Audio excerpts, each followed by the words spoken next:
रोक रहा हूं आपको। उधर देखिए कश्मीर में रिफत के साथ काफी लोग मौजूद हैं। रिफत मैं आपके साथ काफी भीड़ देख रहा हूं।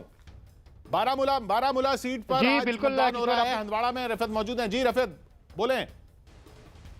जी बिल्कुल, टेम्परेचर जो है बहुत बढ़ गया, खासतौर से यहाँ पे मतदान का। जैसा कि आपको मालूम है कि इंजीनियर रशीद जो हैं एक ऐसा फैक्टर है जिन्होंने कोई कसर बाकी नहीं रखी। यहाँ पे कैंपेनिंग में उन्होंने रात दिन एक करके लोगों से अपनी बात कही। इस वक्त हमारे साथ वो मौजूद हैं। वो एक अहम कैंडिडेट हैं इस पार्लियामेंट सीट के। 4 लोगों के दरमियान समझा जा रहा है कि मुकाबला है पीडीपी, नेशनल कॉन्फ्रेंस, पीपल्स कॉन्फ्रेंस और इंजीनियर रशीद। इंजीनियर रशीद इस वक्त हमारे साथ हैं। इंजीनियर साहब, क्या उम्मीद है? आपने कोई कसर वाकई बाकी नहीं रखी, जिस तरीके से आपने एक एंथुसियाज्म जनरेट किया लोगों में, वोटर्स में, और ये समझा जा रहा है कि इस बार हाईएस्ट वोटर टर्नआउट हो सकता है।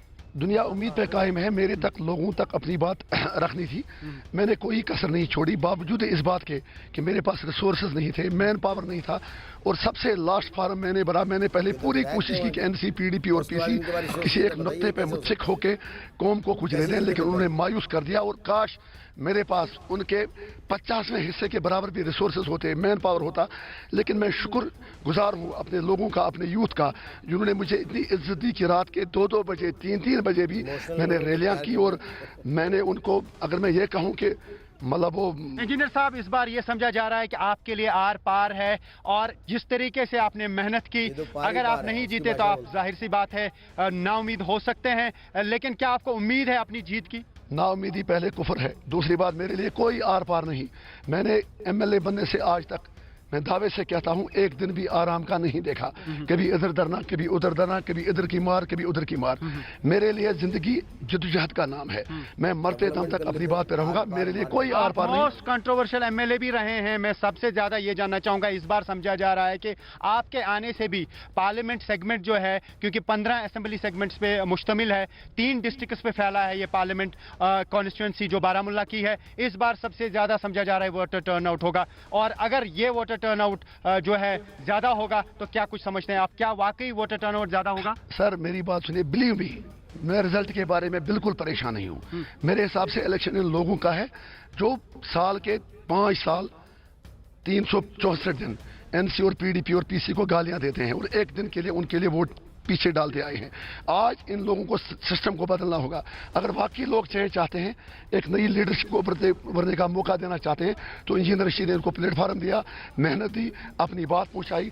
और मुझे उम्मीद है कि इंशाल्लाह जितना ज्यादा टर्नआउट होगा, और आज बूढ़े बुजुर्ग, माएँ बहनें, हर एक खुदा के फजल से मुझे यकीन है दे विल रिथिंक, वो 10 बार सोचेंगे हमें वोट किसको देना है। आपने किसी भी प्लेटफॉर्म पे कोई कसर बाकी नहीं रखी, लोगों तक पहुंचे, रात को भी पहुंचे, दिन को भी। वाहिद आप ऐसे कैंडिडेट हैं, मैं आपको बताना चाहूंगा, वाहिद एक ऐसे कैंडिडेट है जो रात को भी कैंपेनिंग करते रहे। जहां पे भी सोशल मीडिया का कोई प्लेटफॉर्म इनको लगा, उसकी कोई कसर उन्होंने बाकी नहीं रखी। हर जगह पे गए, हर घर पे गए, और यह समझा जा रहा है कि इस बार वोटर टर्नआउट ज्यादा होगा। मैं आपसे आखिरी सवाल यही पूछना चाहूंगा, जिस तरीके का माहौल कश्मीर में है, क्योंकि आपको मालूम है कि 2017 में भी वोटर टर्नआउट जो है बहुत कम रहा, 7% के करीब जो है श्रीनगर पार्लियामेंट असेंबली में, श्रीनगर पार्लियामेंट कॉन्स्टिट्यूंसी में जो है वोटर टर्नआउट रहा। लेकिन इस बार यह समझा जा रहा है कि शायद 40 भी क्रॉस कर सकता है, जो एनालिस्ट कह रहे हैं। तो आपको क्या लगता है कि ज्यादा से ज्यादा वोट देने के लिए लोग इस बार निकले, और जिसमें नौजवानों की एक तादाद भी शामिल? मुझे पूरा यकीन है कि ज्यादा से ज्यादा जो वोटर टर्नआउट है, मैं क्रेडिट नहीं लेना चाहता हूं, जो लोगों से हमने बात रखी कि नहीं, आपको किसी भी कीमत पर सिस्टम को बदलना होगा। एनसी के हमारे कैंडिडेट अकबर लोन साहब हैं, स्पीकर थे असेंबली के, आप भी कवर करते थे, मुझे उनका पूरा एहतराम है। हम इस वक्त एलिगेशन नहीं लगाएंगे, ज्यादा मुद्दा रहा 35A और आर्टिकल 370। आप ये कह रहे हैं कि जब अच्छी बात यह है रिफत, अच्छी बात यह है कि लोग निकल के आ रहे हैं कश्मीर में मतदान के लिए, ये अपने आप में अच्छी बात है। इंजीनियर रशीद को हम लगातार सुन रहे हैं। आपके पास फिर लौटेंगे रिफत। अब बाकी जगह से भी हमारे साथ लोग मौजूद हैं, हम देख पा रहे हैं तस्वीरों में। देखिए उधर मुजफ्फरनगर में संजीव बालियान उधर दिख रहे हैं। संजीव बालियान को सुनते हैं। मुजफ्फरनगर, मैं एक बूथ पर गया तो मैंने देखा, एक तो बहुत अच्छी तरह से चेहरे चेक नहीं किए जा रहे। अगर बुरके में कोई आता है तो 4 बार आए, 5 बार आए, आप चेहरा चेक कैसे करें? चेहरा चेक के मेरा वोट कैसे डालवा सकते हैं? महिला कांस्टेबल बिल्कुल नहीं थी। 25 बूथ 26 बूथ हैं गांव में, सूजडू गांव में, एक भी महिला कांस्टेबल की ड्यूटी नहीं। महिला कांस्टेबल किस काम के लिए है अगर वहां नहीं लगाएंगे? अगर महिलाओं की इतनी लंबी लाइन है, अंदर कुछ पोलिंग पार्टी में महिला ही नहीं थी, तो पुरुष चेक करेंगे? इस देश में ऐसा नहीं हो सकता कि चेहरे के बिना आप वोट डालने दें। पुरुष पीठासीन अधिकारी कहते हैं कि हमारे पास महिला कर्मचारी नहीं है, इसलिए हम चेहरा कैसे देखें। अरे भाई, ये हिंदुस्तान है, लोकतांत्रिक देश है, चेहरा देख के बिना वोट नहीं दे सकते।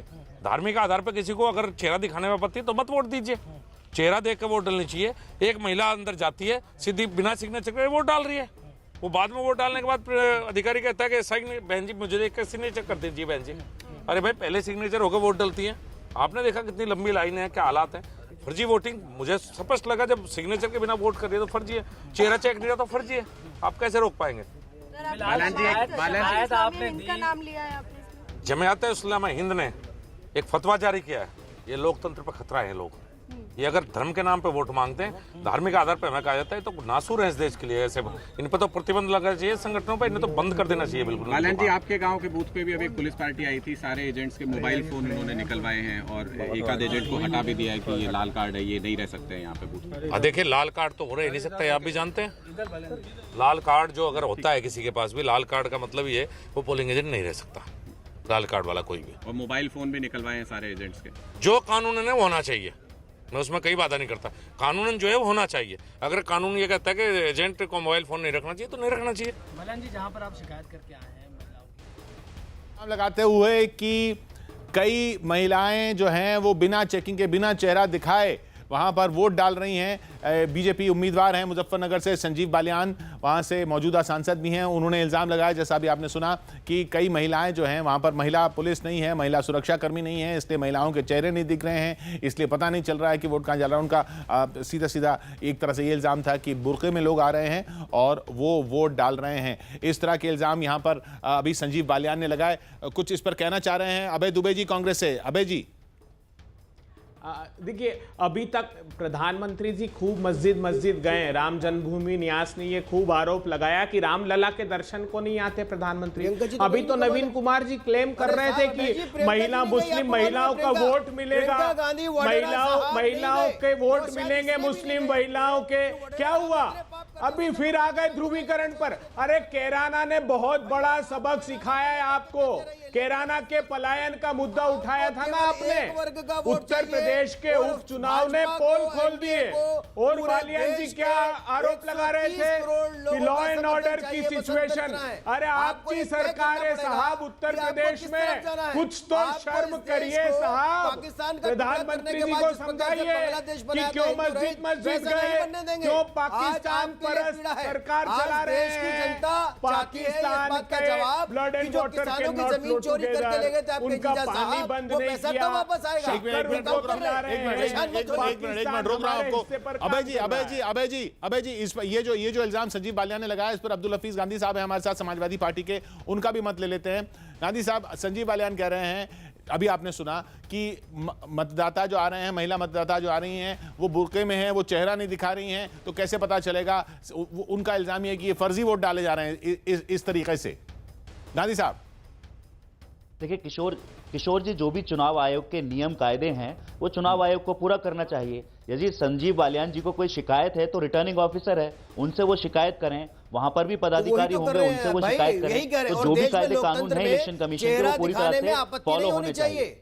और अगर चेहरा दिखा करके सही में, आप देखिए, एक ऐसा ये बड़ा उत्सव है। अरे नवीन जी, सुन तो लीजिए किसने क्या कहा है। मैंने कहा है कि इलेक्शन कमीशन ऑफ इंडिया के जो भी कायदे कानून हैं वो फॉलो होने चाहिए। देश के लिए चुनाव लड़। अरे नवीन जी, आपको बोलने से मतलब है आप सुनेंगे नहीं किसी की बात। अगर वोट डाल रहे हो तो चेहरा भी दिखाना चाहिए। और अरे आज पर जो ये चुनाव आयोग ने प्रधानमंत्री जी तय किया है, इफेक्ट में मत रहा कीजिए हर समय।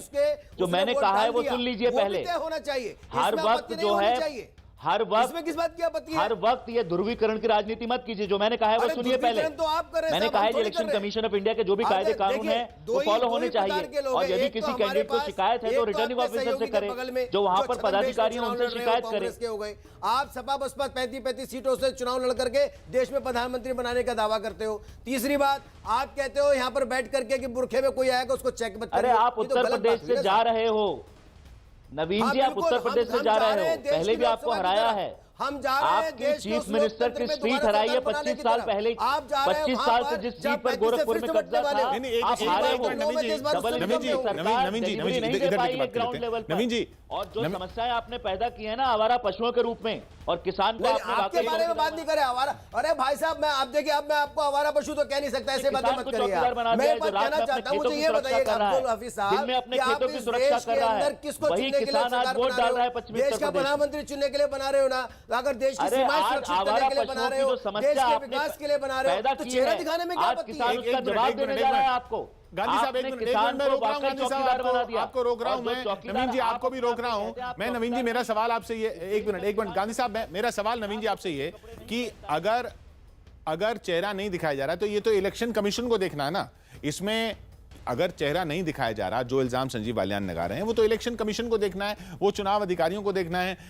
क्या अब्दुल हफीज गांधी साहब और इनकी पार्टी या कांग्रेस या आरएलडी या बीएसपी, ये उनकी साजिश है कि वहां पर चेहरा नहीं चेक नहीं हो रहा है? चेहरा चेक करना तो इलेक्शन कमीशन आपने का काम बिल्कुल है। सही कहा। और संजीव बालियान जी ने जो कहा वो सपा बसपा कांग्रेस से थोड़ी कहा है, तो इनको दर्द क्यों हुआ? हमने थोड़ी कहा कि इनको कहा, उन्होंने तो चुनाव आयोग को ही कहा है। दर्द तो इनको तुरंत हो गया, नहीं नहीं चेहरा नहीं दिखाया जाए, कोई बात नहीं, चुनाव में वोट डालने दी जा रही। क्यों भाई, इनसे किसने कहा? एक मिनट गांधी साहब कानून फॉलो होने चाहिए, डर किसको है ये बताइए।